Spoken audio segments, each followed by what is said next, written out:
জনের কাছে চলে যাই। আচ্ছা, একজন ব্যক্তিকে আমি দেখতে পাচ্ছি, আম আমার মনে হচ্ছে যে উনি আ উনার একটা লাইভ আমি কয়েকদিন আগে দেখেছি। এজন্য উনাকে আগে একটু যুক্ত করি। রিজওয়ান মাহমুদ খান, আপনাকে যুক্ত করা হয়েছে। আপনি বলেন তাহলে। আপনি অনেক হুম। মানে পিছনে ছিলেন লিস্টে, কিন্তু আপনাকে আগে যুক্ত করলাম। কারণ আপনার একটা থ্যাংক ইউ লাইভ ভাইয়া সম্ভবত আপনি আমি কয়েকদিন আগে দেখেছি। বলেন। থ্যাংক ইউ ভাইয়া। আমি কিন্তু আপনার বিশাল ফ্যান। না, আমাদের তো কোনো ভাই ফ্যান নাই। আমরা তো সেই ফ্যান বা এই অনুসারী বা ভক্ত বা আ এই জিনিসগুলো আমরা সাপোর্ট করি না। এগুলো আমরা অপছন্দ করি।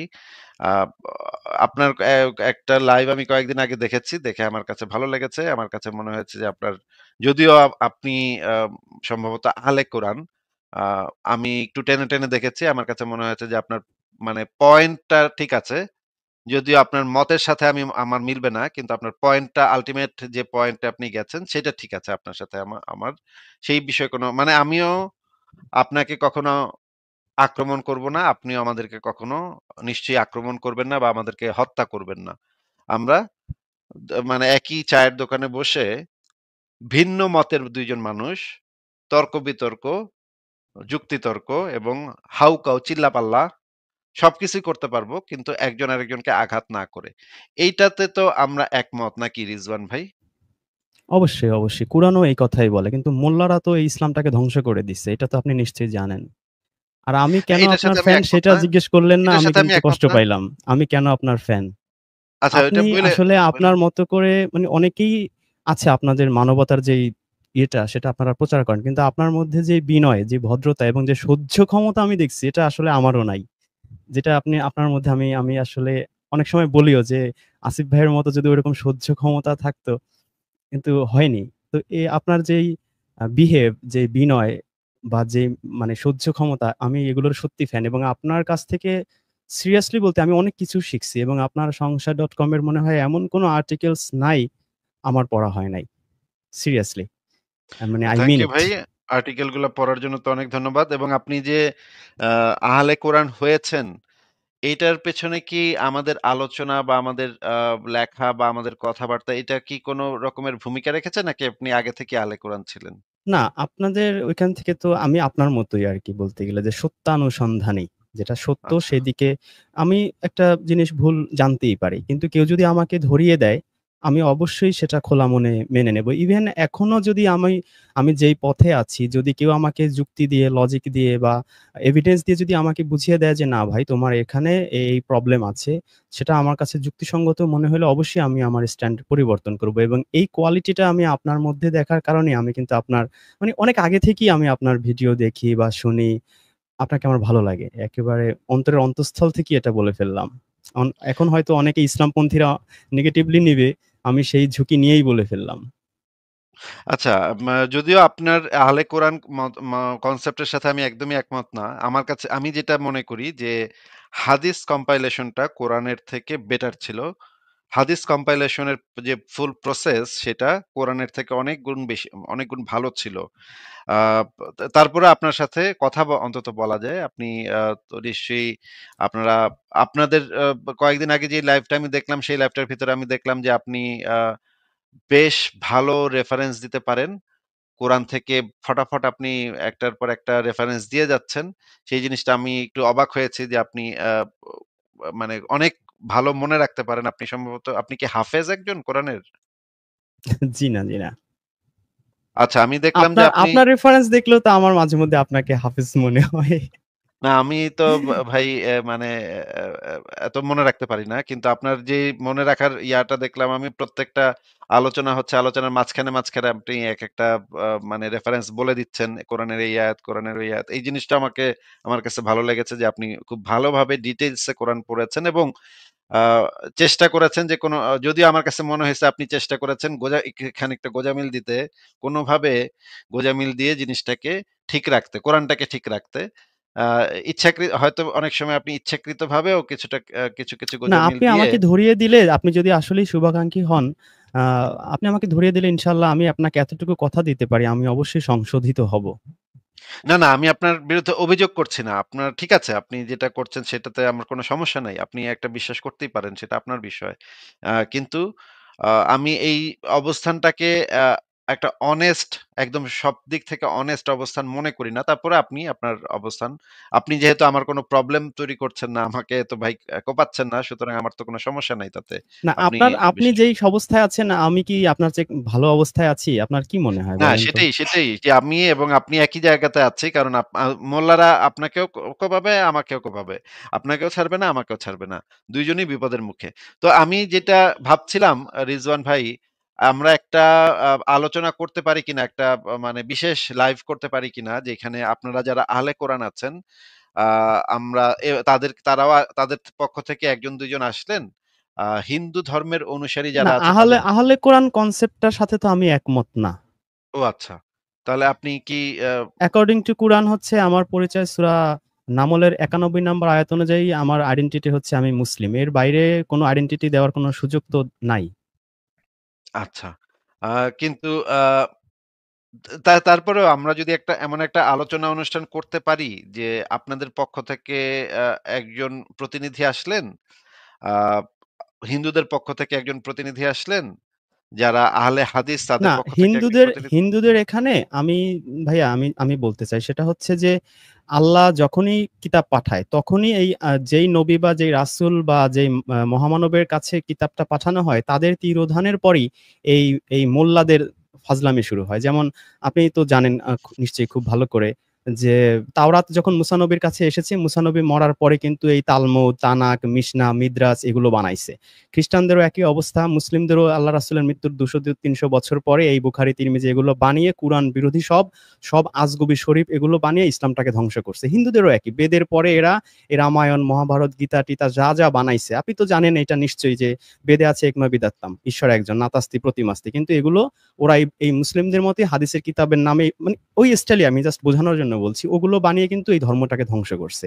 তো কিন্তু এই ইহুদি, আল্লাহ কিছু করতে খ্রিস্টান পারতেছেন এবং নাকি? এবং আল্লাহ অসহায়। হিন্দুদের মধ্যে আমি এই একটা জিনিস তো কমন দেখলাম যে এরা যখনই মহামানবরা চলে যায়, তখনই এই কিতাবটাকে যে কিতাবটা পাঠানো হয় এটাকে ম্যানিপুলেট তো করতে পারে না। এটার এগেইনস্ট এ আরকি এই হাদিস বলেন, তানাক, মিশনা, মিদ্রাজ এগুলো বানিয়ে এই রামায়ণ, মহাভারত বানিয়ে এই মূল কিতাবের শিক্ষাটাকে এরা ধ্বংস করে এই রিচুয়াল ভিত্তিক একটা ধর্ম, এই যে দাড়ি, টুপি, পৈতা, জুব্বা এগুলো দিয়ে এক ধর্মের একটা রূপ দেয়। তাই না? তো এটা আচ্ছা, আসলে দায়িত্ব আসলে আল্লাহর না। দায়িত্ব আসলে আমাদের মতো যারা ধর্ম ব্যবসায়ী, ঠাকুর, পাদ্রী, ফাদার, রাবাই, মোল্লা, মাওলানা এদের। এর জন্য তো আসলে আমি তাদেরকেই দায়ী করব। আচ্ছা, মানে আল্লাহ অসহায়। মানে আল্লাহর কেতাবটাকে ওরা মানে না দুষ্ট আল্লাহ লোকেরা অসহায় না। আল্লাহ তার ঠেকা পড়ে নাই যে আপনাকে আমাকে সবাইকে জান্নাতে নিতে হবে। আল্লাহর তো ঠেকা পড়ে নাই। ঠেকা তো আমার। আমাকে সত্য কিন্তু খুঁজতে কোরআনের হবে। ভিতরে তো আমি দেখি যে আল্লাহ পাক ২ লাইন পর নিজের প্রশংসায় পঞ্চমুখ হচ্ছে, এটা করছে, সেটা করছে। সারাক্ষণ নিজের প্রশংসাই করছে। আমি বড়, আমি শক্তিশালী, না আমি এইটা, আল্লাহ আমি সেটা। একই সাথে এটাও বলছে লা ইকরাহা ফিদ্দিন। কোন জবরদস্তি নাই। তুমি না, ওইটা আসলে তো ভিন্ন আসবা না আসো বিষয়। নাই। কিন্তু আল্লাহ তো আবার এমনও বলে নাই যে আত্মপ্রশংসাকারী। না আল্লাহ তো এমনও বলে নাই আত্মপ্রশংসাকারী, তাই না? নিজের না, প্রশংসায় এখন সারাক্ষণ সে নিজে পঞ্চমুখ এখন থাকে, তাই ভাইয়া না? আপনি আমি সাধারণ মানুষ। আমিও মানুষকে ২ টা উপকার করলে ১০ দিন বলে বেড়াই। তাই না? ১০০ বার খোঁটা দেই। দেই না? সেখানে আল্লাহ সারা জাহান সৃষ্টি করে মানুষ সবকিছু সৃষ্টি করে তো ২ টা ক্রেডিট নিতেই পারে। এই মানে ক্রেডিট আল্লাহ নেয়াটা তো সারাক্ষণ আর ক্রেডিট নিতে চায়। সারাক্ষণ সারাক্ষণ না। ক্রেডিট আপনি নিতে চায়। নিজেই বললেন মনে যে করেন ২-৩ টা আচ্ছা, জায়গায় আমি রিজওয়ান ভাই দেখেছি। মনে করেন আপনার বাবা যদি একই চরিত্রের হইতো, আ যে সারাক্ষণ সে চাইতো যে আপনি তার করেন যে, "আমার বাবা সবচেয়ে বড়, আমার বাবা সবচেয়ে বড়।"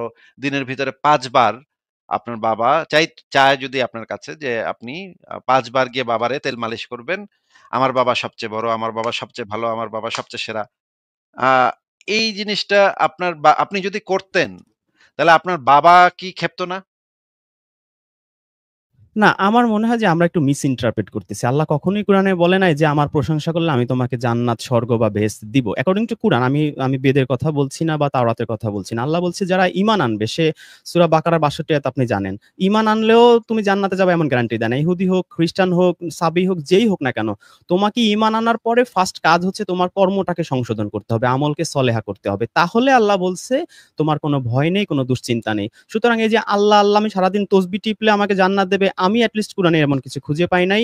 তাছাড়া ঈমান আনলেই মুসলিম হইলেই ওই যে মোল্লারা বলে যে লা ইলাহা ইল্লাল্লাহ যে একবার বলেছে তার জন্য জান্নাত কনফার্ম। আমি এরকম কিছু কুরআনে খুঁজে পাই নাই। এটা মোল্লাদের বানানো। কুরআনে আছে যে তোমার ঈমান আনার পরে ফার্স্ট কাজ হচ্ছে তোমার কর্মকে সংশোধন করবা। খারাপ কাজ মানুষের উপর জুলুম, সুদ, ঘুষ যত হাবি-জাবি মানুষের উপর অন্যায় অত্যাচার আছে এটাকে সংশোধন করে ভালো মানুষের মতো মানুষ হও। আচ্ছা, আমি এটা পাইছি। এটা আপনি পেয়েছেন। ঠিক আমি আছে, এটা রেফারেন্স নিয়ে দিয়েছি। আমি রেফারেন্স দিয়েছি তো। বাকারার ৬২ পড়ে দেখেন আপনি, আপনি সূরা মায়দার ৬৯ আয়াত পড়ে দেখেন, সেম কথা। আমি ঠিক বানিয়ে আছে, মোটেই বলছি না। আমরা ওই বিষয়টা আলাদা রাখি। আমি কোরআন থেকে আপনাকে দেখাইতে পারবো আসলে মানে আল্লাহ কি পরিমাণে আত্মপ্রশংসাকারী এবং কি পরিমাণে না, আমিও তো তোষামোদমুখী। কুরআন থেকেই দেখালাম না ভাইয়া? না, আমি দেখাইতে পারবো। এখন আমি সেই বিতর্কে যাচ্ছি না। যদি আমি বিতর্কে যাই বা আলোচনা করতে যাই, তখন আমি আপনাকে একটা করে বের করে দেখাতে পারবো। সেটাতে আমি আপাতত যাচ্ছি না। আমি আপনাকে যেই জিনিসটা বলতে চাচ্ছি সেটা হচ্ছে যে, আপনাদের পক্ষ থেকে একজন যদি আসতেন, শিয়াদের পক্ষ থেকে যদি একজন আসতেন, হিন্দুদের পক্ষ থেকে, বৌদ্ধদের পক্ষ থেকে সবাই এবং নাস্তিকদের পক্ষ থেকে, সংশয়বাদীদের পক্ষ থেকে একজন। এইভাবে সবাই মিলে যদি আমরা আ একটা আ জায়গাতে বসে একটা বিষয়ের ডিসিশন নিতে পারতাম যে আমরা যত বিতর্কই করি না কেন, অনলাইনে যত বিতর্কই করি না কেন, কিন্তু আমরা একটা বিষয়ে একমত হইতে হবে যে আমরা একজন আরেকজনের উপরে কখনো কোনো শারীরিক আক্রমণ করব না। এই বিষয়টা যদি আমরা সবাইকে দিয়ে আ যারা আহলে না, হাদিস আছে, এইটা যারা এইটা সালাফি এইটা হচ্ছে হিন্দু, বৌদ্ধ, খ্রিস্টান সবাই মানবে। কিন্তু এই মোল্লার গোষ্ঠী মানবে না। এটা আপনি খুব আমি ভালো সেটাই করেই চাই। জানেন। আমি সেটাই চাই যে তারা মানবে না মানে তো। দর্শকরা যেন দেখে যে তারা তো শুধুমাত্র কুরআন মানে কারা না। তারা তো কুরআন মানে না। তারা তো ওই যে মানব রচিত ওই যে এগুলো মানে। ওগুলো ওই যে কি বলে ওই আজগুবি শরীফ মানে। কুরআন মানলে তো তারা এরকম বলতো না। কুরআনে বলছে যে যার ইচ্ছা হয় সে ঈমান আনবে, যার ইচ্ছা হয় ঈমান আনবে না। নবীকে বলছে তুমি কি জোর জবরদস্তি করবে নাকি? সূরা ইউনূসের ৯৯ নম্বর আয়াতে আল্লাহ বলছে যে আল্লাহ ইচ্ছে করলে সবাই ঈমান নিয়ে আসতো। কিন্তু আল্লাহ চায় না। সুতরাং তোমাকে আমি জোর জবরদস্তিকারী পাঠাই নাই। সুতরাং আল্লাহ যেখানে বলছে যে আমি চাচ্ছি না, হু আর ইউ মুহাম্মদ? মুহাম্মদকে থ্রেট করতেছে। তো সেখানে মোল্লারা কেন ইসলাম ছেড়ে দিলে তাকে মারতে হবে এটা কোন আয়াতে পাইছে? আমি আয়াত খুঁজি এদের আচ্ছা। কাছে। আপনি একটা ঠিক আছে, সূরার একটা আয়াত দেখান। ওইটা এরা নিয়ে আমরা দেখায় আলোচনা না। করব। ওইটা নিয়ে আমরা এরা কেন আলোচনা করব। দেখায় না? আমি কোরআনে কি সেটাই আছে না বুঝি না না। আছে, কোরআনে কি আছে না না আছে, কোরআনেও আছে। কোরআনেও না আপনি আমি বলেন, আপনাকে আমি আপনি আপনাকে বলেন। যখন আমি আলোচনা সংশোধন করব হই। আমার জানা মতে নাই। আলোচনা করব তখন আমরা আপনি বের যদি করব। আমাকে আচ্ছা, দেখান আমি এই মুহূর্তে আমি আমি আমি আমার স্ট্যান্ড আমি কথা আমি উইথড্র করে নিয়ে যাব। সেটা আমরা পরে একসময় আলোচনা করব। আপনাকে যেটা বলতে চাচ্ছি সেটা হচ্ছে যে আমরা যদি সবাই একসাথে বসে এই বিষয়ে একটা ডিসিশন নেই, তখন আমি দেখতে চাই এবং দর্শকদেরকেও দেখাইতে চাই এই জিনিসটা যে কারা এই কথাতে রাজি হয় আর কারা এই কথাতে রাজি হয় না। এবং যারা রাজি হয় না তারা তো তাহলে চিহ্নিত হয়ে যাবে দর্শকদের কাছে যে তারা হচ্ছে একমাত্র গোষ্ঠী যারা বিতর্ক চায় না, তারা মানুষের কল্লা চায়, মানুষকে জবাই করতে চায়। বিতর্কের তারা ধারে না, যুক্তির তারা ধারে না। এই জিনিসটা আমি জনগণকে, আমাদের দর্শকদেরকে দেখাইতে চাই যে আপনারা আহলে কোরআনরাও যদি আমরা একসাথে এক চায়ের টেবিলে বসে আলাপ করতে পারি, বিতর্ক করতে পারি। হিন্দুরাও এসে বিতর্ক করতে পারে, বৌদ্ধরাও করতে পারে। খালি একটা গোষ্ঠী আছে যেই গোষ্ঠীটা আমাদের সাথে যদি কখনো দেখা হয় তাহলে আমাদের কল্লা আর অবশিষ্ট থাকবে না। এই সেই গোষ্ঠীটা কারা? গোষ্ঠীটার নাম আপনি কি দেবেন? সেই গোষ্ঠীটার নাম আমরা দেই মমিন, হ্যাঁ? চুনাহাগা মমিন বলি তাদেরকে আমরা। তো সেই গোষ্ঠী যাই হোক, আপনার মতে কি কার মতে কি সেটা ভিন্ন বিষয়। কিন্তু আমি শুধুমাত্র এই জিনিসটা দেখাতে চাই। তাহলে রিজওয়ান ভাই, আপনাকে আমি এই জিনিসটার একটা আ আগাম ইনভাইটেশন জানিয়ে রাখলাম যে আমরা যদি এই আলোচনাটার মানে আয়োজন করতে পারি তাহলে আপনাকেও সেটার পক্ষ থেকে, আপনাদের পক্ষ থেকে আপনি রিপ্রেজেন্টেটিভ হবেন। আ না আমাদের অবশ্যই, ইসে অবশ্যই। আপনি এত চমৎকার একটা উদ্যোগ নিচ্ছেন। তাছাড়া আমি তো ১ম এই বলছি যে আপনাকে আমি খুবই ভালোবাসি। মানে একবার মন থেকেই ভালোবাসি। আপনার বিনয়, আপনার ভদ্রতা, আপনার ইন্টেলিজেন্স এভরিথিং আমাকে মুগ্ধ করে। আপনি একটা ভালো উদ্যোগ নিচ্ছেন। সেটাতে অবশ্যই আমি যদি নিজেকে আমি রাখতে পারি সেটা তো আমার কাছে অবশ্যই ভালো লাগবে। ঠিক আছে। আর যদি আপনি আ বা আহলে মানে আপনাদের যে স্ট্যান্ড পয়েন্ট সেটা নিয়ে আলোচনা করতে চান কখনো, তাহলে একটা স্পেসিফিক বিষয় নির্ধারণ করেন যে কোন বিষয়টা নিয়ে আপনি আলোচনা করতে চান। তারপর না আমাকে পাঠিয়ে দিন। আমি সকালে আপনার একটা ভিডিও দেখেছিলাম আরকি Facebook এ। আপনি ওই যে একজন আসছিল, তো তাকে আপনি বলছিলেন যে সূরা হাসরের আ ৭ নাম্বার আয়াতে যে নবীকেও মানতে হবে। কিন্তু আমি ওই আয়াতটা পড়ছি আরকি। আপনি বলার আপনার ওই ভিডিওটা দেখার পরে কিন্তু ওইখানে কিন্তু ওই নবীকে মানতে হবে বা হাদিস মানতে হবে এরকম কিছু আমি ওই আয়াতটাতে খুঁজে পাই নাই। এজন্য আমার ভিতর কনফিউশন হলো যে আসিফ ভাই তো খুব ইন্টেলিজেন্ট মানুষ। তিনি কি আসলে হুট করে বলে ফেলল না আসলে ভুলে বের হয়ে গেল সূরা হাসরের ৭ নাম্বার আয়াত যে নবীকেও মানতে হবে। এটা নবীকে আসলে আমার মানতে কাছে হবে এই একটু বিষয়ে তো আ আ বেশ কয়েকটা আ আ না হাসরের ৭ আয়াত নাম্বারে আছে। আছে কিনা? হাসরের ৭ নাম্বারে এরকম আছে কিনা? হ্যাঁ, হাসরের ৭ নম্বরেও আছে। দাঁড়ান। না, ওইখানে এরকম কিছু নাই। আপনি স্ক্রিনে আরেকটা এনে দেখতে পারেন বা দেখাতে পারেন দর্শকদের। আমি এরকম কিছু খুঁজে পাই নাই। অথবা হয়তো আমার চোখ এড়িয়ে গেছে এমনও হইতে পারে। অথবা হয়তো আমি বুঝি নাই।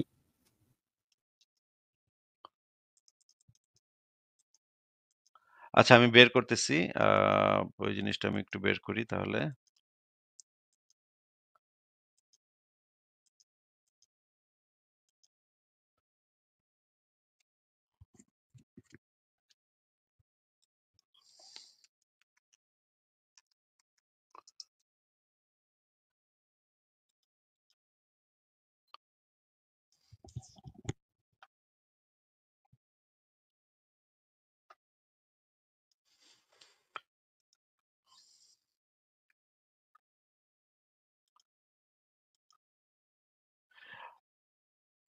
এখানে যে জিনিসটা বলা হচ্ছে সেটা হচ্ছে ১ম এ আছে আ ৩৩ নম্বর সূরার আ ৩৬ নম্বর আয়াতে যেটা বলা আছে, আল্লাহ ও না, তার আমি রাসূল কোন আমি বলছি সূরা হাশরের ৭ নাম্বার আয়াতের কথা। আচ্ছা, সূরা হাশরের ৭ নম্বর।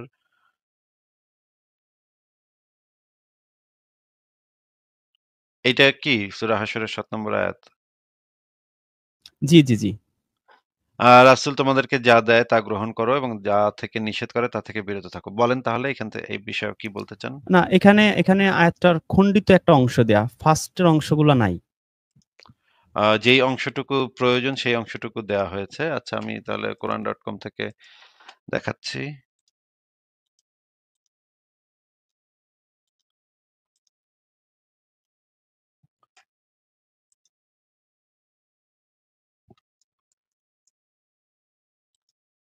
হ্যাঁ, বলেন তাহলে।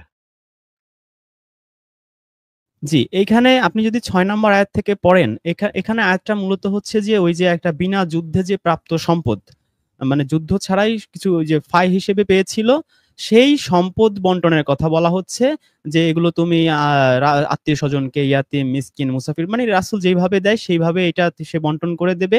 এইটা যে দেবে যা দিবে আরকি সেগুলা তোমরা একসেপ্ট করবা, যেগুলা দিবে না সেগুলা করবা। কিন্তু এখানে বুখারী, তিরমিজি হাদিস আমি এরকম কোন ইঙ্গিত আমার চোখে পড়েনি। এটাকে পুরো আ মোল্লারা মিস ইন্টারপ্রেট করে এই আয়াতের খণ্ডিত অংশ দিয়ে ওই হাদিস মানতে হবে সেদিকে নিয়ে যায়। অথচ এই আয়াত যখন নাজিল হয় তখন বুখারী, তিরমিজি কারো দাদাদেরও জন্ম হয় নাই। আ তা তা তাহলে কি বোঝাতে চাচ্ছেন আপনি? আমি বোঝাতে চাচ্ছি যে এই আয়াতটা মিসকোট করছে। এই মোল্লারা এই আয়াতটা দিয়ে যে বলে যে এই আয়াতে যে বলা হইছে রাসূল যা দেয় গ্রহণ করো, যা দেয় শব্দের অর্থ হচ্ছে যে বুখারী, তিরমিজি। তো এটা আচ্ছা, মোটেই তা না। এটা আচ্ছা বুখারী, বুঝতে তিরমিজি তো পেরেছি। ভালো কথা। মানে এই কোনো কিছুই না। কোনো হাদিসের কোনো ইঙ্গিত, আকার কিছুই এখানে দেওয়া নাই। এটা মিস ইন্টারপ্রিট করে। এটা আচ্ছা, আমি আপনার ঠিক আছে। মাধ্যমে সকল মুসলিমদের দৃষ্টি আকর্ষণ করতে চাই যে মোল্লারা যে এই আয়াতটা মিসকোট করে, এটা আসলে বিনা যুদ্ধে প্রাপ্ত সম্পদের কথা বলা হইছে। এখানে বুখারী, তিরমিজির কোনো নাম গন্ধও নাই। তাছাড়া ওই সময় বুখারী, তিরমিজি তো এদের বাপ-দাদাদের তো জন্মই হয় না। এটা থাকবেই বা কি করে? এটা তো কমন সেন্স আপনি প্রয়োগ করলে আপনি এমনিই ধরতে পারেন। আচ্ছা, ঠিক আছে। এই জিনিসটা আপনার এই মানে যুক্তিটা আমি অ্যাকসেপ্ট করলাম। কিন্তু কোরআনে কিন্তু শুধুমাত্র এই একটা আয়াত দিয়েই আ এই রেফারেন্সটা নাই। এই জিনিসটা কিন্তু এই একটা রেফারেন্সের উপরে নির্ভরশীল না। এটা কিন্তু বেশ কয়েকটা। এটা একটা রেফারেন্স। এটা যেটা হচ্ছে গিয়ে আ মুসলিমরা দেয়। মুসলিমরা এই মুসলিমদের অনেকগুলা আকীদা গ্রন্থে আমি এই জিনিসটা পেয়েছি যে এই রেফারেন্সটাও তারা ব্যবহার করে। এইটা মুসলিমদের শত, শত আকীদা গ্রন্থে আমি পেয়েছি। আ কিন্তু এই এই জিনিসটা হচ্ছে আরো অনেকগুলা আয়াতের ভিতরে বলা আছে। যেমন ধরেন এই যে যেটা আমি আপনাকে বললাম ৩৩ নম্বরের ৩৬ যে আল্লাহ ও তার রাসূল কোন নির্দেশ দিলে তো ও তার রাসূল কোন নির্দেশ দিলে এই জিনিসটা বলা আছে। এরপরে বলা আছে ১৬ নম্বরের ১৬ র ৪৪ এ বলা আছে কিতাবসমূহ এবং তোমার প্রতি নাজিল করেছি কোরআন। আ এব অ্যা যে যেন তুমি প্রেরণ করেছিলাম স্পষ্ট নিদর্শন ও গ্রন্থসহ স্পষ্ট প্রমাণাদি ও এখানে একটা গ্রন্থাবলী, এখানে একটা প্লুরাল নাম্বার ব্যবহার করা হয়েছে। এই জিনিসটা আ আপনারা যদিও আমি জানি যে আপনারা কি এটার ব্যাখ্যা করবেন। এটা আপনারা ব্যাখ্যা করবেন তাওরাত, এটা ইনজিল এটা এটা। এটা কি ১৬ র ৪৪? আপনি কি একটু প্লিজ একটু আরবিটা নিয়ে আসবেন? আচ্ছা, ঠিক আছে।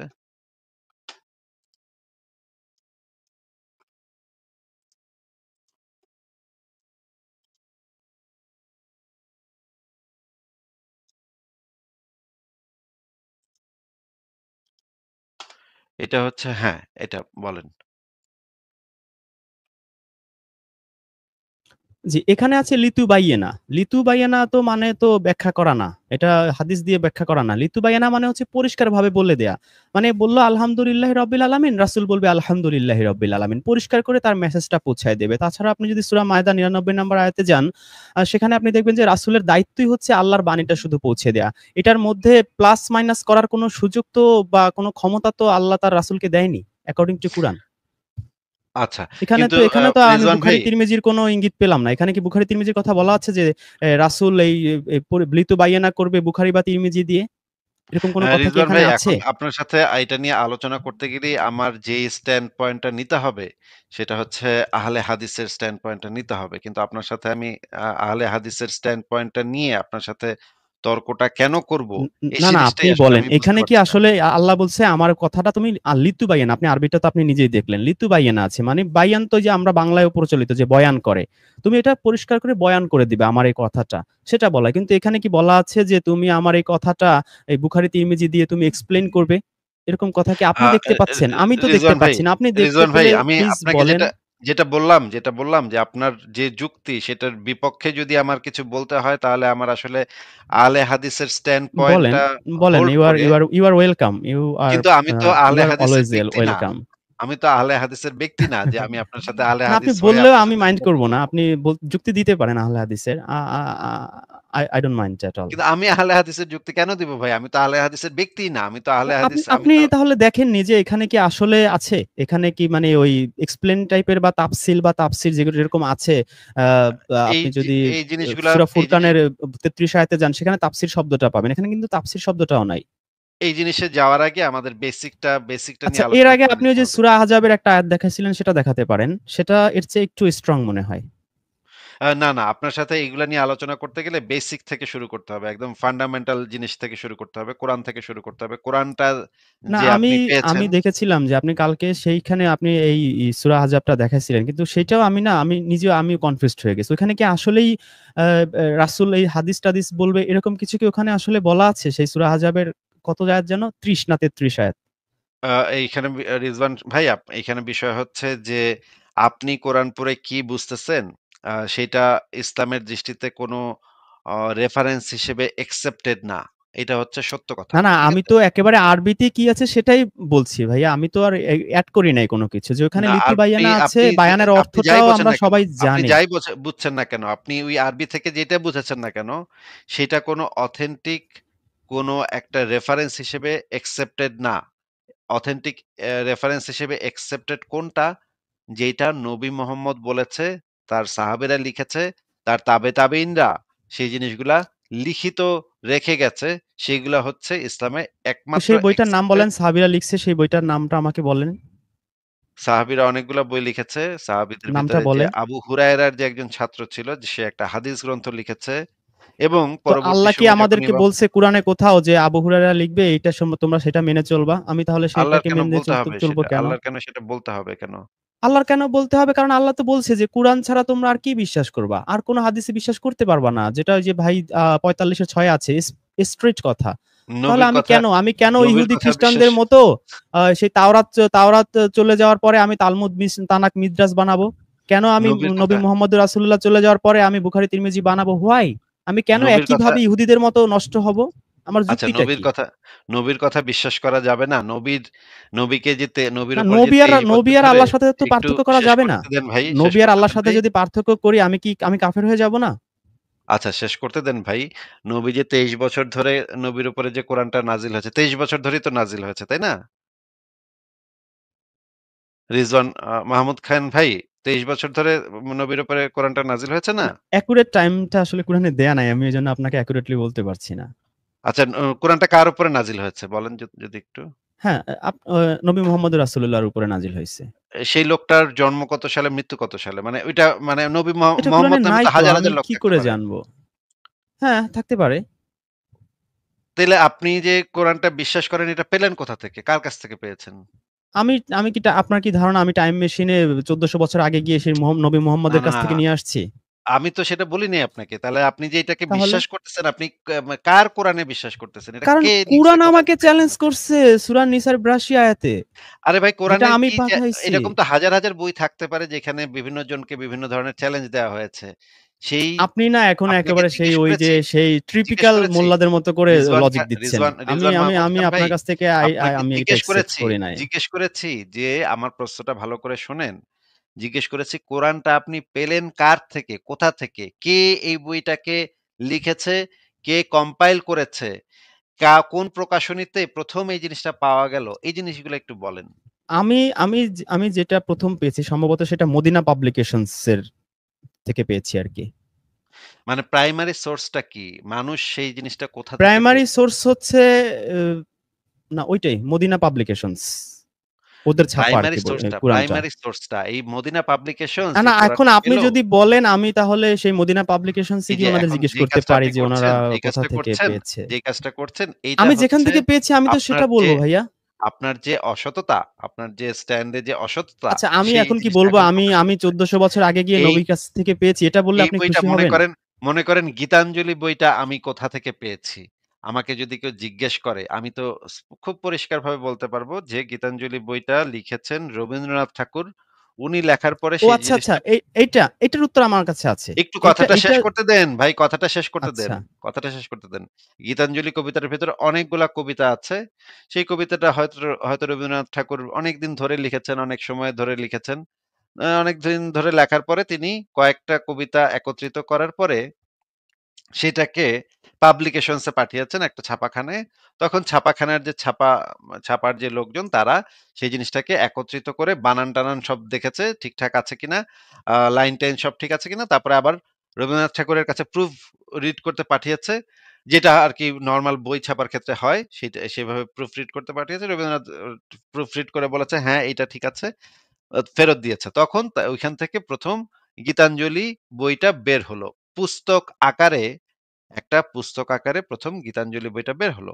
সেই বইটার একটা কপি আমি এখন গীতাঞ্জলি যখন আমি কিনতে যাই তখন হয়তো অন্য আরেকটা প্রকাশনী থেকে আমি কিনি। কিন্তু সেই প্রকাশনীটা প্রাইমারি সোর্সটা হচ্ছে সেই যে রবীন্দ্রনাথ ঠাকুর যেই প্রকাশনীতে যেই বইটা পাঠিয়েছিলেন, যে পান্ডুলিপিটা পাঠিয়েছিলেন সেইটা ছিল প্রাইমারি সোর্স। গীতাঞ্জলি বইটার প্রাইমারি সোর্স। আমাদের সাথে ফারাজ ভাই চলে এসছে। দেখেন ফারাজ ভাই কি অবস্থা ভাই? কেমন আছেন ফারাজ ভাই? আলহামদুলিল্লাহ আসিফ ভাই, কেমন আছেন আপনি? এই তো ভালো আছি। আমাদের সাথে রিজওয়ান মাহমুদ খান ভাই আছেন। উনি যদিও স্বীকার করেন না কিন্তু উনার কথা শুনলে বোঝা যায় উনি একজন আহলে কুরআন। আমরা যাদেরকে আহলে কুরআন বলি আরকি। তো ফারাজ ভাই আমি যে প্রশ্নটা করছি যে এই কোরআনের প্রাইমারি সোর্সটা আপনি কোথা থেকে পেয়েছেন কোরআনটা? সেটা উনি বলতে চাচ্ছেন না। উনি কেন যেন এই প্রশ্নটা এড়িয়ে যাওয়ার জন্য নানা ধরনের ডিসঅনেস্ট অ্যান্সার দিচ্ছে বলে আমার মনে হচ্ছে। ফারাজ ভাই আপনার কাছেও কি সেটা মনে হচ্ছে? ফারাজ ভাই আপনি মিউট করে রাখছেন। সরি আসিফ ভাই, আমি ব্যাকে ছিলাম তো, বাট আমি শুনতে পারিনি। আমার একটা ফোন কল ছিল, সো আমি আমার কথাগুলো শুনতে পারিনি আর কি। আমি আচ্ছা যদি ঠিক আছে আবার কথা অসুবিধা বলি নেই। তাহলে হয়তো বুঝতে পারবো। তাহলে রিজওয়ান মাহমুদ খান ভাই আপনি কি বুঝতে পেরেছেন যে আমি কি জিজ্ঞেস করছি আপনাকে? যে এই মানে আমি আসলে কোরআনটার আপনি প্রাইমারি সোর্সটা কি? যেইভাবে উত্তর দিলে আপনি খুশি হবেন আমি ২ টো উত্তর দিই আপনার যেটা আপনার কাছে ভালো লাগে আপনি একসেপ্ট করতে পারেন। আ আমি এই কুরআনটা ১৪০০ বছর আগে টাইম মেশিনে গিয়ে নবী মুহাম্মদের কাছ থেকে নিয়ে আসছি অথবা তার সাহাবীদের কাছ থেকে নিয়ে আসছি। এটা হচ্ছে উত্তর ক। আর উত্তর খ হচ্ছে আমি আমার বাড়ির কাছে যে লাইব্রেরি সেখান মদিনা পাবলিকেশনস এ ছাপানো একটা কুরআন সেটা আমি নিয়ে আসছি। আপনার যেটা পছন্দ হয় আপনি নিতে পারেন। প্রথম উত্তরটাকে রিয়ালিটির সাথে ম্যাচ করে ভাইয়া? আমি যেটা আমাকে বলছে কুরআনটা কিভাবে পেয়েছেন? আমি honest অ্যান্সার দিছি। তারপরও আসিফ ভাই আমাকে বলল আমি প্রথম dishonesty উত্তরটা প্রথম দেখাচ্ছি। উত- I am প্রথম really উত্তরটা shocked. অনেস্ট প্রথম উত্তরটা I am অনেস্ট really উত্তর। shocked.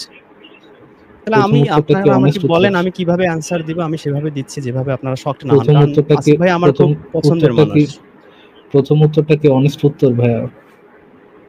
আমার মনে হচ্ছে যে সেরকম একটা উত্তর আমি কিছুদিন আগে ওই আলামিন আছে না বিলিভার্স বাংলা তার সাথে ডিবেট প্রথম করছি। সেও উত্তরটা কি আমাকে এটা আমি নিয়ে ৪ ভাই আমার ঘন্টা সাথে কি আমাকে মানে পাগল বানায় ফেলছে। রেজওয়ান ভাইয়া, আমি যেন এটা হ্যালো বলি। ভাইয়া, আসসালামু আলাইকুম ভাইয়া, ভালো আছেন? ভালো আছেন ভাইয়া? কি জিজ্ঞেস করতেছি, কি বলতেছেন? আমি আপনাকে জিজ্ঞেস করছি কি বলেন তো রিজওয়ান ভাইয়া? বলেন আপনি আবার জিজ্ঞাসা করছি বলেন। কি তাহলে আপনি আবার কিসের উত্তর বলেন। দিতেছেন? মানে কিসের রেসপন্স দিতেছেন? আপনি আবার রেসপন্সটা বলেন। কিসের দিতেছেন? আপনি যদি জিজ্ঞেস করেন আপনি কি কোশ্চেন করছেন রিপিট করেন, তাহলে কি রেসপন্স দিতেছিলেন? কি বুঝে রেসপন্স করতেছিলেন? আমি এটা রেসপন্স করতেছি যে আমার উত্তরটা আপনাদের পছন্দ হয়নি। না হলে নাই। এটা জাস্ট ইগনোর ইট। আপনি সেকেন্ড কোয়েশ্চেনে যান। আমার সব কোয়েশ্চেনের আপনি যদি আমার উত্তর আপনার পছন্দ হতে প্রশ্নটাই না হবে বুঝেন, এমন তো না। রেজওয়ান ভাইয়া, আপনি যদি আমার প্রশ্নটাই না বুঝেন, তাহলে আমার কি রেসপন্স দিতেছেন? প্রশ্নের উত্তরের কি রেসপন্সটা দিতেছেন? আচ্ছা, আপনি ভাই, পাস। আপনি আপনাদের সাথে সেকেন্ড কথা কোয়েশ্চেনে যান। বলাটা এত এত সমস্যা। আরে আপনি সেকেন্ড প্রশ্ন যে বুঝবেন, এটা গ্যারান্টি কি? প্রথমটাইতে তো আপনি মানে না বুঝে ব্যাটার করতেছেন, এবং আপনি মানে সামান্যতম আপনার মধ্যে ইয়া নাই, আপনার মধ্যে একটু মানে একটু আসিফ ভাই, খারাপ আপনি বোধ যদি নাই, কথা খারাপ বলেন তাহলে ফিল বোধ বলেন। নাই। আপনি নাহলে ভাই আমি আমরা তো চলে যাই দুজনেই ভাইয়া। কথা বলছি। আপনি দুজনেই তো না, কথা উনি তো বলছি। আপনি একটা পার্সোনাল একটা অ্যাটাক শুরু করছে। উনি আ তো পা মানে আপনার মতো সেইভাবে সেই ভদ্রতা বিনয় আচ্ছা, আমি উনার আ মধ্যে আ দেখছি না আ ভাইয়া। ফারাজ ভাই ১ সেকেন্ড। ফারাজ ভাই আমি আপনাকে প্রশ্নটা করি, দেখি আপনি বোঝেন কিনা ফারাজ ভাই। উনি যদি বুঝতে না পারেন তাহলে আপনি অন্তত বুঝতে পারবেন। ফারাজ ভাই আমি আপনাকে স্ক্রিনে একটা বই দেখাচ্ছি। ফারাজ ভাই আপনি একটু বইটা দেখেন তো এই বইটা আপনি চেনেন কিনা? আ আ নিশ্চয়ই আপনি চিনবেন। এই বইটা অত্যন্ত বিখ্যাত একটা বই। সারা পৃথিবীতে সবচাইতে বিখ্যাত যে বইগুলা তার ভিতরে একটা। এটা হচ্ছে আ স্যার আইজ্যাক নিউটনের 'ফিলোসফি ন্যাচারালিস প্রিন্সিপিয়া ম্যাথমেটিকা' এই বইটা। এটা সারা পৃথিবীতে মানে একটা যুগান্ত সৃষ্টিকারী, আলোড়ন সৃষ্টিকারী একটা বই এবং ব অনেক সময় বলা হয় যে বাইবেলের পরে সবচাইতে গুরু মানে সবচাইতে বই আরকি। সবচাইতে আ আলোড়ন সৃষ্টিকারী বই। এই 'ম্যাথমেটিকা প্রিন্সিপিয়া'। এই বইটা তো আপনি চেনেন ফারাজ ভাই নাকি? নাম শুনছি আসিফ ভাই। তো এই বইটা যদি আমরা রুটটা খুঁজতে যাই যে এই বইটা কে কোথা থেকে আমরা পাইলাম, আমিও এই বইটা এখন লাইব্রেরিতে গেলে একটা কপি পাবো। কিন্তু সেটা কিন্তু মানে প্রাইমারি মানে সোর্স না। এই বইটা হচ্ছে যে বইটার ছবিটা এখানে আছে লন্ডনী, এই যে এই প্রকাশনীটা দেয়া আছে এখানে। এইটা হচ্ছে এটা first addition. Title page of Principia first addition ১৬৮৭ সালে এটা প্রকাশিত হয়েছিল। এরপর থেকে এই বইটার কপিগুলা আমরা সারা পৃথিবীতে ডিস্ট্রিবিউট হয়েছে এবং এখন বাংলাদেশ থেকেও হয়তো এই বইটা বের করা হয় ইংরেজিতে। বাংলাতেও থাকতে পারে। কিন্তু এই ফার্স্ট এডিশন ছিল এইটা, যেটা হচ্ছে গিয়ে কোথা থেকে আ পাবলিশ হয়েছে আমি একটু দেখে নিই। আমি জানি না আসলে কোথা থেকে পাবলিশ হয়েছে। আ আচ্ছা আসিফ ভাই, আমি বুঝতে পারছি। আপনি এইভাবে এডিশন দিয়ে আপনি মোহাম্মদের কাছ থেকে সেই পর্যন্ত যাবেন। তাতেও তো আপনি হাদিস খাওয়াতে পারবেন না আমাকে। ভাই আমি তো আমি আপনাকে সেটা মেনে নিব যে আমি তো আপনাকে হ্যাঁ, সেটা বলি ঠিক নাই আছে, রিজওয়ান ভাই। মোহাম্মদ এটা লিখছে বা সাহাবীরা লিখছে। আপনাকে তো তাতে সেটা আমি আমি তো বলি আমি তো নাই কুরআনই আপনাকে। আমি একসেপ্ট করলাম। আপনাকে তো আমি আপনি তো বলি আমাকে নাই যে আপনাকে হাদিস খাইতে হবে। আপনাকে আমি জাস্ট জিজ্ঞেস করেছি যে আপনি যে ও আচ্ছা, কোরআনটা এই পেয়েছেন এই ডিবেট আসিফ ভাই, এই ডিবেট বাল, আপনি এই ডিবেট করেন কি জন্য? এই না ডিবেট এই বাল ডিবেট আসিফ আমি ভাই, আপনি করেন মানে ভাই, এই জিনিসটা খুব বিরক্তিকর। এই বালের ডিবেট আপনি করেন কি জন্য? করি না ভাই, আপনি করব না, করব না। অ্যাজ এ নাস্তিক আপনি ডিবেট করেন এক মোমেনের সাথে যে তার হাদিস মানা লাগবে কি লাগবে না। না, আমি তার সাথে সেই ডিবেট করতে যাব না তো ভাই। ফারাজ ভাই আমি করতে যাচ্ছি না। আমি জাস্ট উনাকে এই জিনিসটা জিজ্ঞেস করছি যে আপনি যে কোরআনটা পেয়েছেন, এই কোরআনটার প্রাইমারি সোর্সটা কোন প্রকাশনী থেকে ১ম যে কোরআনটা পাবলিশ হলো এবং সেই যে পাবলিশ হওয়ার আগে ওই পাবলিশার সেই কোরআনের যে পান্ডুলিপিটা এটা কার কাছ থেকে কোথা থেকে পেল? এইটা তো আমাদের জানা থাকতে হবে। না হলে সেই বইটা একটা বইয়ের যদি মূল সোর্সই আমরা না জানি তাহলে সেটা নিয়ে আলোচনা করব কিভাবে ভাই? কে লিখছে? কিভাবে আসলো মানুষের কাছে? এই জিনিসটা না জানা থাকলে তো আমরা সেটা নিয়ে আলোচনাই করতে পারব না। সেটা তো একটা ফান্ডামেন্টাল জিনিস আলোচনার জন্য। নাকি ফারাজ ভাই? হ্যাঁ, আনলেস অর আনটিল ধরেন আল্লাহ এসে তার নিজে কোনো একটা মানে নিজের কাছে আল্লাহ, উনি দাবি করেন যে আল্লাহ নিজে এসে আমার কাছে ওই দিছে and I have the evidence, তাহলে তো মানে তার সোর্সে যেতেই হয় যে কি কোথা থেকে জানলো এটা, যে এটা আল্লাহর প্রেরিত বই, কিভাবে জানলো সেটা? এটা তো আপনি জিজ্ঞেস করতেই পারেন, এটা তো একটা রিজনেবল কোশ্চেন। হ্যাঁ, ঠিক আছে রিজওয়ান ভাই আপনি কি এই যে প্রশ্নটার উত্তর যদি দিতে অপারগ হন তাহলে আপনি বলে দেন যে ভাই এই প্রশ্নটার উত্তর আমি দিব না তাইলে তো হইল। রিজওয়ান ভাই আপনি কি আপনার কথা শোনা যাচ্ছে না? আমি তো ইভেনচুয়ালি কুরআন মানতেছি। প্রবলেম কি? আপনাকে জিজ্ঞেস করিনি যে আপনি কোরআন মানতেছেন কি মানতেছেন না। এটা আমার প্রশ্ন না ভাই। আপনি কি এখনো তাহলে প্রশ্নটা বুঝতে পারেন মানে নাই? কোথা থেকে পেয়েছেন? আপনি হিস্ট্রি বলতে মানে জানতে চাচ্ছেন প্রাইমারি আমার কাছ থেকে সোর্সটা কি? হিস্টরিটা? প্রাইমারি সোর্সটা কি? প্রাইমারি প্রাইমারি সোর্স আপনি সোর্সটা যেটা কি? বলছেন সেটা ধরেন ১০০০ বা ১৪০০ বছর আগে সেই নবী মোহাম্মদ থেকে সোর্স। তো আমি তো সেখান থেকে কুরআনটাই নিচ্ছি। আমি তো অন্য কিছু মানতে রাজি না। আপনার সাথে আমি আজকে আসছি তো এইটাই প্রমাণ দেখেন, করার জন্য দেখেন উত্তর যে দিচ্ছে না। আপনি ওই ভাইকে বলছিলেন দেখেন সূরা উত্তর হাশরের দিচ্ছে ৭ না। আয়াত। আহ ওখানে হাদিসের রিজওয়ান কথা মাহমুদ ভাই, বলছেন রিজওয়ান এটার মাহমুদ ভাই এভাবে হ্যাঁ। এভাবে তো আলোচনা হবে না ভাই। আপনাকে জিজ্ঞেস করেছি যে এটার প্রাইমারি সোর্সটা কোথা থেকে আসলো? কোন প্রকাশনীতে ১ম এই বইটা ছাপা হয়েছে এবং যেই প্রকাশনী থেকে ছাপা হয়েছে বা সেই এটা সময় এত যদি প্রকাশনী জরুরি না কেন? আমি থাকে, সেটাই তো বুঝলাম না। প্রকাশনীর নাম আমাকে বলতে হবে আপনার সাথে ডিবেট করতে আসলে বা আপনার সাথে আলোচনা করতে আসলে মানে এটা তো বইটা আমাকে কোথা থেকে বললে আমি আসলো? মুখস্থ করে আসতাম নামগুলা। বই প্রকাশনীতে যে পান্ডুলিপিটা আসলো আমি সেই এখন Google পান্ডুলিপিটা সার্চ করে কাদের আপনাকে কাছ দেখাইতে থেকে পারি আসলো? মদিনা পাবলিকেশনস কোথায়। এছাড়া আমার তো আর এখন উপায় নাই বাঁচার। আপনাকে এখন প্রকাশনী বলতে আপনাকে তো হবে। কেউ গলায় ছুরি আচ্ছা ধরছে আমি না যে, গুগলে যে দিচ্ছি। ভাই আপনাকে তো আমি গলায় কেউ গুগলে ছুরি দিচ্ছি যে ধরছে না। মদিনা পাবলিকেশনস কোথা থেকে আমি কি দেখি। আশ্চর্য! কি আশ্চর্য! মদিনা মদর্শী পাবলিকেশনস, মদিনা আচ্ছা আমি পাবলিকেশনস কোথা মদিনা আমি থেকে? ঠিক বলি আছে, আপনাকে বোঝা তাসিফ গেছে, ভাই, বোঝা গেছে। পাবলিকেশনস তাহলে তাহলে আমি বলি। ভাই আমি জানি না এটা কোন সোর্স থেকে আসছে। মদিনা আমি পাবলিকেশনস এক্সাক্টলি জানি না ভাই কোন কি সোর্স থেকে লাগবে আসছে উত্তর আপনার কিন্তু মদিনা পাবলিকেশন কোথা থেকে আচ্ছা এটা রিজওয়ান পেয়েছে? ভাই আপনার আর উত্তর দিতে হবে না। ঠিক আছে, আপনার আর উত্তর দিতে হবে না। Thank you. আপনি উত্তর যথেষ্ট দিয়েছেন। খুব ভালো উত্তর দিয়েছেন। আপনার উত্তরে আমি সন্তুষ্ট। ফারাজ ভাই উত্তর দেন তো ভাই। এই বইটা কোথা থেকে আসলো? ভাই আমি জানি না, বাট আমার মোল্লা মুর্শিদা বলছে ভাই যে এটা কোরআন হাদিস থেকে আপনার ইয়ে থেকে আসছে। সাহাবাদের মোহাম্মদ মরে যাওয়ার পরে সাহাবারা এটা একত্রিত করছে এবং ওই মোল্লা মুর্শিদের ইয়ে অনুযায়ী দাবি অনুযায়ী অনেক আয়াত টায়াত হচ্ছে ভাই মানে আপনি তো এগুলা ইয়ে মোল্লাদের হয়ে সেই যাচ্ছে। মুখস্থ কাহিনী সেই আলিফ লালার মতো বলে যাচ্ছেন। আরে ভাই এটা তো উত্তরটা কি আমি ফারাজ ভাইয়ের দিচ্ছি কথা নাকি বলতেছে। আপনি আপনার দিচ্ছেন? আমার উত্তর তো আপনি আমি তো দিব, উত্তর দেন আমার আপনি নাই। তো উত্তর কি আপনি নাস্তিক না, দিবেন আপনি তো নাকি? মনে হচ্ছে আরেক আহলে হাদিস এজেন্ট হয়ে আসছেন এখানে। আরে ভাই এগুলো এটা তো তো আমরা জানি আপনার রে উত্তর ভাই। তো আপনি দেন নাই। আপনার এই আপনার উত্তর গল্প তো আপনি কাহিনী দেন তো আমরা নাই। জানি। মোল্লাদের বানানো গল্প কাহিনী। এগুলো তো আমরা জানি। কোরআনে আচ্ছা, এনি হাউ, কি একটা যেটা অবস্থা ভাই। বলতেছিলাম লোয়ার টিয়ার গরু গাধা যখন কুঞ্জি হতে দৌড়াচ্ছে। এনি হাউ আজিব ভাই, মানে আমি যতদূর জানি মোল্লা মুর্শিদের থেকে যেই গল্প কাহিনী শোনা যায় সেই গল্প কাহিনী অনুযায়ী যে এটা হচ্ছে মোহাম্মদ মরে যাওয়ার পর কোন এক সাহাবা আহ, আম, এটা কালেক্ট করতে হয়েছে, কারণ কোন একটা সাহাবা এরা কালেক্ট করছে কজ অনেক যারা কোরআনের ইয়ার ছিলেন, কারি ছিলেন বা কোরআন মুখস্থ রাখতেন, যে হাফেজ যারা যারা ছিলেন তারা হচ্ছে মারা যাচ্ছিলেন এবং একটা হাত না এত কোরআন আয়াত হারা ফারাজ ভাই যাওয়ার এত কথা সংকটে পড়ে গেছিল, এই জন্য তারা তারা আর কি ফারাজ ভাই সংকট তারা নিজেরা নিজেরা মানে ফারাজ সংকলন ভাই এক করছে। সেকেন্ড হ্যাঁ থামেন। ফারাজ ভাই এত কথা আমি আপনার কাছ থেকে জানতে চাচ্ছি না ফারাজ ভাই। আমি জানতে চাচ্ছি যে আপনি ৪,৫০০ ধর্মের ভিতরে এই বইটাই কেন আপনি পড়তে গেলেন? আর বই কেন পড়তে গেলেন না? ভাই, ফোর ফাদার্সরা ইসে বিশ্বাস করতো, ইসলামে বিশ্বাস করতো। মনে তারা তারা কনভিন্স ছিল যে এটা আল্লাহ বিল্লাহ থেকে আসছে, এই জন্য আমিও ধরে নিছি এটা আল্লাহ বিল্লাহ থেকে আসছে, এই জন্য ও, এইটাকেই ইয়া হিসাবে পড়ছে। ও আচ্ছা। ভাই তারপরে ফারাজ ভাই আমি আপনাকে যেটা জিজ্ঞেস করতে চাই যে আপনার যে পূর্বপুরুষ যে আপনাকে যে অন্ধবিশ্বাসটা আপনার ভিতরে ট্রান্সফার করছে, তারা কি প্রমাণ পেয়ে বিশ্বাস করছিল নাকি তারাও অন্ধবিশ্বাসী না ছিল? ভাই, কি মনে হয়?